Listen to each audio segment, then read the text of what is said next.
영원히 거듭나지 못한 세상 사람들. 예수님은 세상을 어떻게 보셨을까? 예수님은 영적으로 거듭나야 하나님을 만나고 하나님 나라에 들어가려면 영적으로 거듭나야 한다고 하셨습니다. 예수님 당시 유대인들은 겉사람은 종교심으로 거룩하고 경건하게 보였으나 거듭나지 못하여 속사람은 영혼이 없는 사람이요 영혼이 죽은 사람이요 영혼이 잠자는 사람이요 영혼이 병든 사람들이었습니다. 요한복음 3장에 등장하는 니고데모는 유대인의 관원이며 지도자요 바리새인이며 이스라엘의 선생으로 율법과 전통, 종교적 지식과 도덕적인 관점에서 당대 최고 정점을 달리는 인물이었습니다. 그럼에도 불구하고 어느 날 밤에 아무도 모르게 예수님을 찾아와 하나님이 함께 하시지 않으면 당신의 기적과 표적을 아무도 할 수 없으니 당신은 하나님께로 온 자가 틀림이 없다고 합니다. 니고데모는 예수님의 기적과 표적에 놀라 예수님의 실체와 진상을 조사하러 온 사람 같았습니다.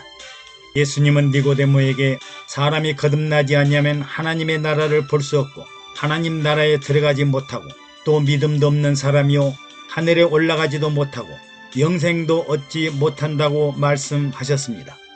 이 말씀은 당시 유대인들에게 남녀노소 쥐고화를 막론하고 청천벽력 같은 선언이며 유대교의 신앙 본질과 현실성을 붕괴하는 어마어마한 말씀이었습니다.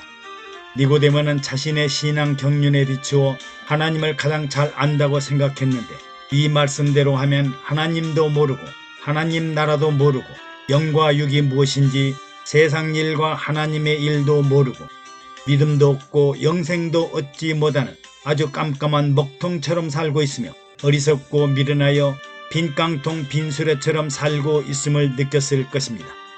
이에 혼란스러웠던 니고데모는 도대체 사람이 어떻게 다시 태어날 수 있습니까?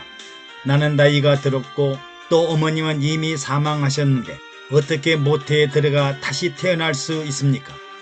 니고데모는 다시 태어난다는 일은 사람이 어머니 육신을 통해 출생한다는 육체적인 일로만 생각했지 영원히 태어나야 한다는 일은 이해할 수도 없고 불가능하다고 생각했습니다. 이에 예수님은 육으로 난 것은 육이요 성령으로 난 것은 영이니 거듭나야 한다는 말을 이상하게 여기지 말라고 하십니다.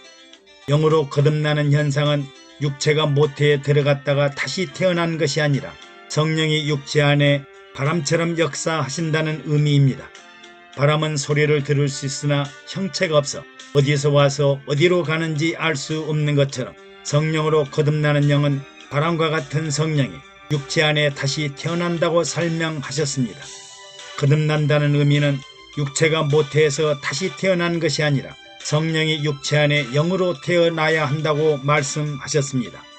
첫사람 아담과 하와가 에덴 동산에서 선악과를 따먹고 생기와 생명을 박탈당했는데 이제 예수님은 이 땅에 오셔서 잃어버렸던 생기와 생명을 회복하도록 성령으로 태어나는 영적인 사람을 설명해 주셨습니다.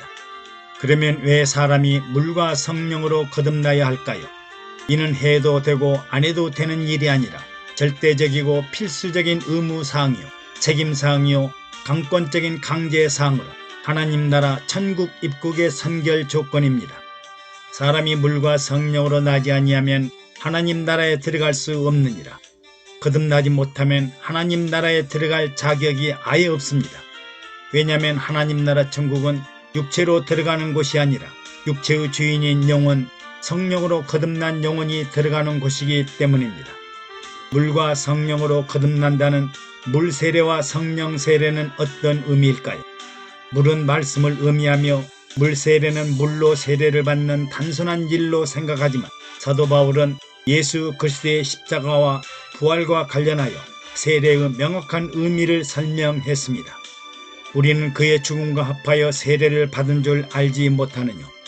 그러므로 우리가 그의 죽으심과 합하여 세례를 받음으로 그와 함께 장사되었다고 하셨으며 이는 또한 아버지의 영광으로 말미암아 그리스도를 죽은 자 가운데서 다시 살리심과 같이 우리로 또한 새 생명 가운데 행하게 하려 함이라고 하셨습니다. 그러므로 그리스도의 합당한 세례는 지난날 옛사람, 영혼이 없는 육체의 사람, 죄악된 사람이 사망하였다가 다시 살아날 때는 영생하는 그리스도의 새 생명을 얻는다고 했습니다. 그러므로 육체의 옛사람은 죽고 이제 그리스도의 새 생명을 가진 새 사람으로 다시 태어난 사람입니다. 그러면 성령 세례로 거듭나는 성령의 영은 무슨 의미일까요? 거듭난 사람은 아버지가 두 분으로 육체를 태어나게 하신 육신의 부모님과 영혼이 새롭게 태어나게 하시는 하나님 아버지가 계십니다. 그리고 육체가 잉태되고 출생하고 성장하고 성인이 되는 것처럼 영혼도 잉태하고 성장하고 성숙하고 합당한 열매를 맺어야 합니다. 이제 거듭난 사람은 하나님을 아버지로 인정하고 환영하고 영접하고 인도와 지시, 감독, 통제를 받고 연합하고 동거하고 내주내지하시고 교통교제하시는 삼위일체 하나님과 더불어 임마누엘 하면서 사는 사람입니다. 그래서 육체의 옛사람은 죄의 종으로 죄의 지배 아래 살고 사망에 빠진 운명이었으나 그리스도의 십자가와 함께 죽고 무덤 속에서 부활하여 성천하시고 하나님 보좌 우편에서 영생 천국을 누리듯이 성령 세례받고 성령 충만한 사람은 그리스도의 새 생명을 얻어 그리스도와 함께 영생 천국 낙원에 있다가 주님이 강림하시는 부활의 날에 새 생명의 영이 거룩한 육체를 덧입고 그리스도와 함께 지상에 강림할 것입니다. 그러므로 성령으로 거듭난 사람은 마음과 생각과 뜻과 계획이 변화된 사람입니다. 생각의 중심이 나 자신에서 하나님 중심으로, 삶의 목적이 세상의 성공과 출세에서 하나님 나라 일꾼으로, 가치 기준이 육신의 정욕과 안목의 정욕과 이생의 자랑에서 길과 진리와 생명으로 변하게 됩니다. 이런 변화는 사람의 의지나 힘과 노력으로 이루어지는 것이 아니라 눈에 보이지 않고 손으로 잡을 수 없는 바람과 같은 성령으로 태어난 성령의 사람입니다. 그러면 거듭난 사람은 어떻게 살게 될까요? 예수님은 니고데모에게 우리는 아는 것을 말하고 본 것을 증거하느라고 말씀하십니다. 이는 예수님이 하나님의 아들 그리스도시요 하늘에서 내려오신 분이요 하나님과 하나님 나라의 목격자요 전달자요 천국 증거자요 증인이라고 하셨습니다. 예수님은 영혼을 모르는 사람들에게 추측이나 이론이나 꿈이나 상상의 세계가 아니라 장차 나타날 하나님 나라의 확실한 증언이요 증인입니다. 그러나 세상은 종교적 지식이 많으나 영적 생명이 없는 자들은 믿음이 없어 하늘의 일을 말해도 이해하지 못합니다. 그래서 예수님은 너희가 땅의 일을 말하여도 믿지 아니하거든 하물며 하늘의 일을 말하면 믿겠느냐고 반문하십니다. 또 하나님 나라 보좌와 영생 천국을 증거해도 세상은 알지 못합니다. 하늘에서 내려온 자 곧 인자 외에는 하늘에 올라간 자가 없느니라. 모세가 광야에서 뱀을 든 것 같이 인자도 들려야 하리니 이는 저를 믿는 자마다 영생을 얻게 하려 하심이라고 말씀하십니다. 그러면 거듭나고 새 생명을 얻은 믿는 자들에게 주시는 축복의 선물은 무엇일까요? 그것은 바로 영생입니다. 이는 그를 믿는 자마다 멸망하지 않고 영생을 얻게 하려 하심이라. 영생은 단지 죽어서 가는 천국이나 죽어서 누리는 영생이 아니라 지금 여기서 이 땅에서 믿는 자들이 그리스도와 함께 누리게 될 영원한 생명입니다. 거듭난 자는 이미 영생을 소유한 사람이며 그 생명으로 세상을 살아갑니다. 예수님은 영혼 없는 사람들, 영혼이 죽은 사람들을 심판하러 오신 것이 아니라 불과 성령으로 거듭나게 하셔서 영생을 얻도록 하셨습니다. 거듭남은 선택사항이 아니라 하나님 나라에 들어가기 위한 필수적이고 유일한 길입니다. 그리고 그 길의 중심에는 십자가를 지신 예수 그리스도와 성령의 역사가 있습니다.